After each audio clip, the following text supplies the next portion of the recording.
બાળકોને યોગ્ય શિક્ષણ એક શિક્ષક જ આપી શકે છે, જેથી શિક્ષકને ગુરુનો દરજ્જો આપવામાં આવ્યો છે. આ દરજ્જો બિલીમોરાના શિક્ષકોએ જાળવી રાખ્યો છે.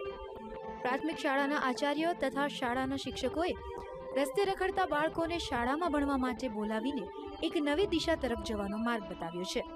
તેમજ આ શાળામાં ભણવા માટે આવતા ઘણા બાળકો એવા છે કે જેઓને મા બાપ પણ નથી અને ભાઈ બહેન પણ નથી.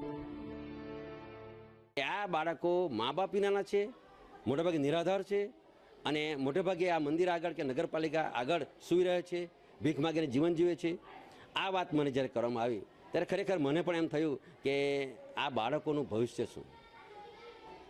આ બાળકોને જોઈને તો પહેલાં એમનું જીવન ને એના મા બાપ મળે નહીં એટલે મારા આંખમાંથી પણ આંસુ નીકળી પડ્યા કે ખરેખર આ બાળકોનું જીવન ખરેખર ખૂબ જ મુશ્કેલીભર્યું જશે.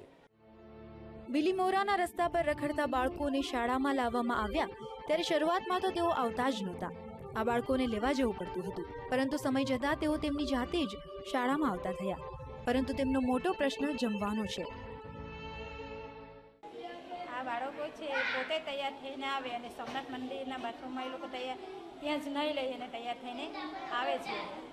પછી એ લોકોને ખાવાનું મળે તો ખાઈ આવે, નહીં તો ભૂખા જ આવે છે. એટલે 12 વાગે એટલે ત્યાં જલારામ મંદિરમાં જમાડે એટલે એ લોકો જવાના જાય છે અને પાછા કલાકમાં આવી જાય. બિલીમોરાની પ્રાથમિક શાળામાં ભણતા આ બાળકો 4 વાગે શાળામાંથી છૂટીને સોમનાથ મંદિર તથા જલારામ મંદિર પાસે ભીખ માંગવા જતા રહે છે અને ભીખ માંગતી વખતે તેઓને જે કંઈ પૈસા મળે તેમાંથી તેઓ ખાઈ લે છે અથવા તો જલારામ મંદિરના ટ્રસ્ટ દ્વારા મળતું ભોજન જમી લે છે અને ત્યાં જ સૂઈ જાય છે.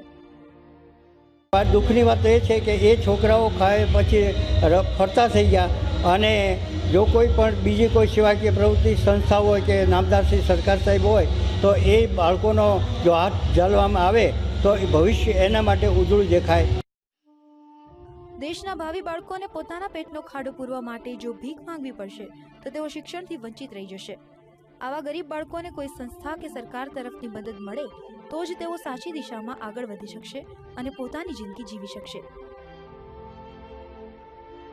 અંકુર પટેલ, VTV, નવસારી.